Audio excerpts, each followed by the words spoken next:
Hey everybody, I'm ZombieJohnny, and today we're going to be taking a look at a manga that is considered to be one of the best of all time.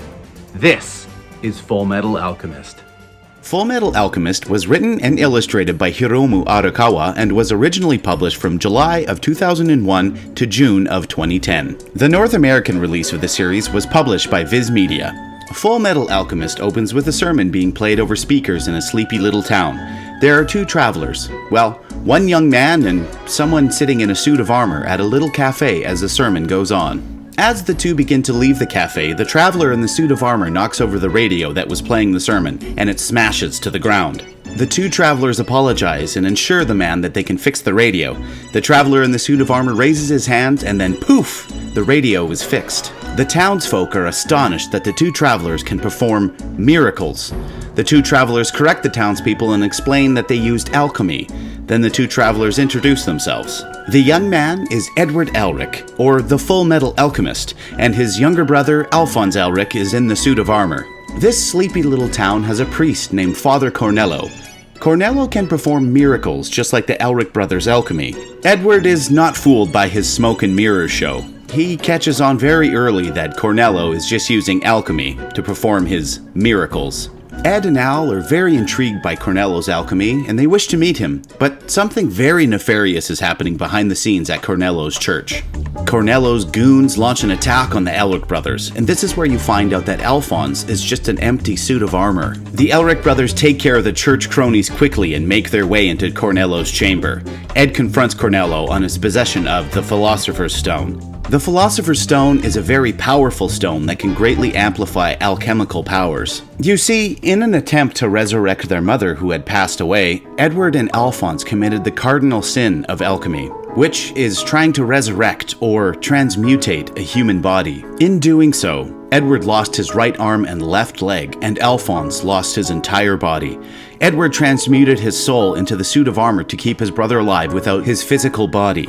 This is what brings us back to the Philosopher's Stone. Edward and Alphonse are looking for it so they can get their original bodies back. Of course, Cornello won't allow the brothers to take the stone without a fight, so the battle ensues with Cornello summoning his Chimera. The Chimera attacks, and this is the first time you witness Edward's automale limbs. Automale is a prosthetic mechanical limb, and Edward's arm and leg have been replaced with it. Edward shows off his automale and his amazing alchemy skills, and they take care of the Chimera and Cornello quickly. After defeating Cornello, the Philosopher's Stone he possesses crumbles into pieces. It turns out that his stone was a fake.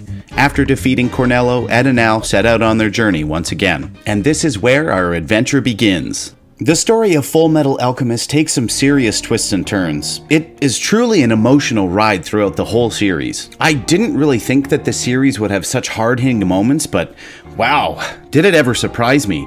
I can recall a handful of plots in this series that actually had me misty-eyed. These moments were done so beautifully that I couldn't help but feel emotional. I can still feel the weight that is portrayed in these panels. There is a story at the beginning of Volume 2. If you have read the series or watched the anime, then you'll know what I'm talking about. But at this point, I'm going to say that I'm not going to spoil anything, but in my opinion, this is the saddest and most heart-wrenching part in the whole series. I have trouble reading this chapter, let alone talking about it. All I'll say is, if you know, you know. And on the completely opposite side, this manga has some very hard-hitting action sequences. Arakawa does not skimp on them either. She has the ability to write beautiful and emotional moments and also execute some fantastic fight scenes. Arakawa is the real deal. And on the topic of fight scenes, this is something that I didn't really expect, but there is some serious violence and gore in these panels. Limbs being ripped off, people being sliced in half, bodies exploding. It's pretty intense, and once again, not something that I expected from the series, but not once did I feel that it was out of place either. In a world that has been torn apart by countless battles and endless wars, it makes sense that there would be violence. But coming into this series, I was totally unaware of this. It's actually quite fascinating reading about how Arakawa started the production and concepts behind Fullmetal Alchemist. Arakawa's inspiration for creating the story of Fullmetal Alchemist pulls from many memories and real-life experiences, which led to creating a world that not only feels rich, but also well lived in. She was fascinated by the European Industrial Revolution and was cited as saying she was amazed by the differences in culture, architecture, and clothes of the era and those of her own culture. Arakawa also took a lot of inspiration in her art style. It is very stylized, if I do say so myself.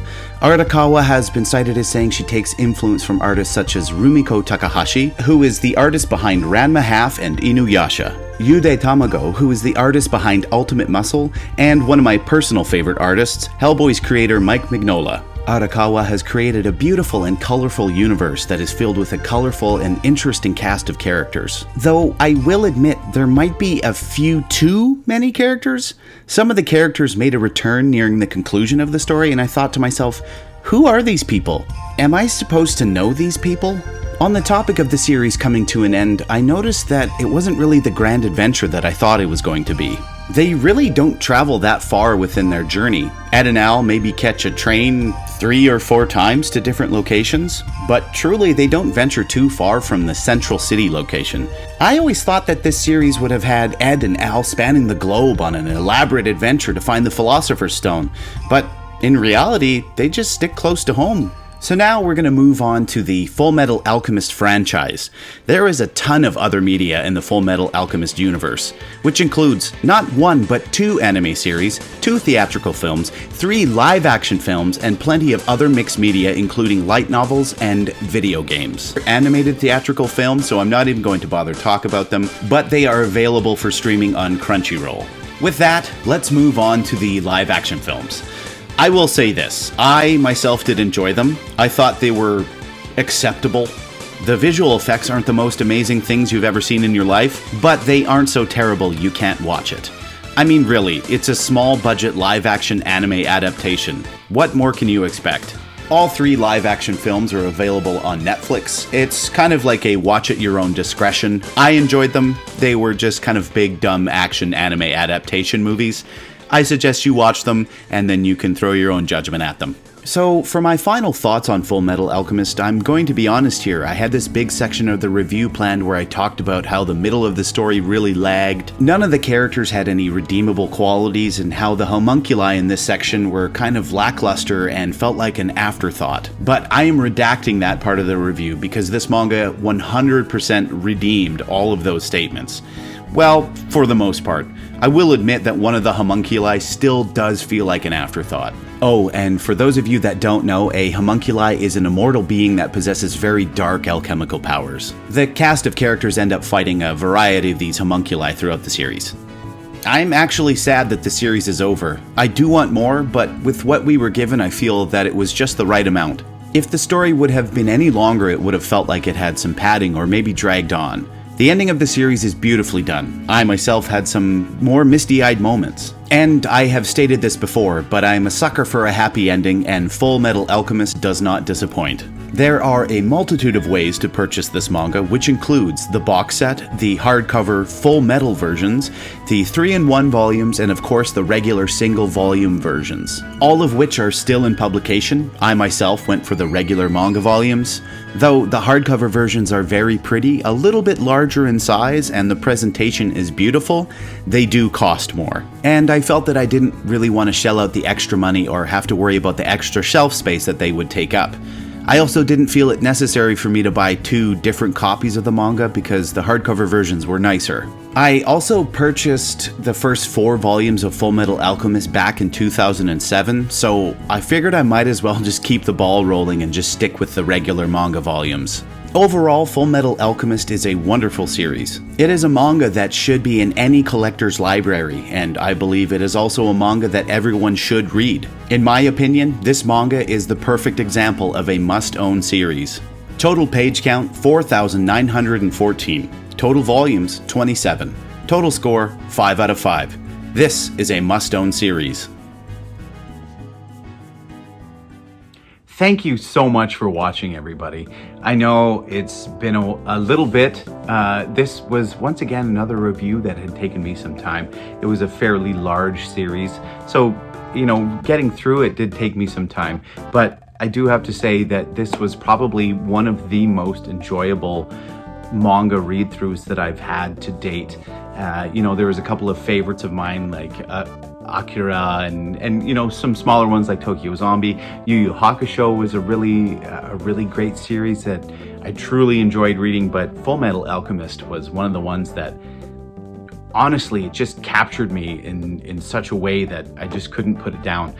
I did have that moment in the middle of the series where I was like, oh, where was this going? And all these characters are miserable and I don't enjoy this. But like I had said in the review, it had completely redeemed itself. It's the series has an amazing way of just connecting everything so beautifully and so well that you just can't put it down. It's an amazing series. Now, the other thing that I have to do is I have to put up the download code for the anime series that I have for this review. The download code that I have for this review is for Escaflowne. So it's definitely an anime series from my youth, and it has stuck with me for a long time. So in the little caption below here, I will put the digital download code. It is up for grabs for whoever is willing to take it. First come, first serve. It is of I apologize, The Vision of Escaflowne, the anime series. And once again, first come, first serve. Vision of Escaflowne. Felt it was kind of fitting for this series. It's got magic and it's fantasy based, kind of European based as well. So I thought it was very fitting. So once again, here it is here. First come, first serve, just to show my gratitude for everyone who has subscribed and liked and commented and been a part of the community. So thank you so much once again. And this is my gratitude towards you guys.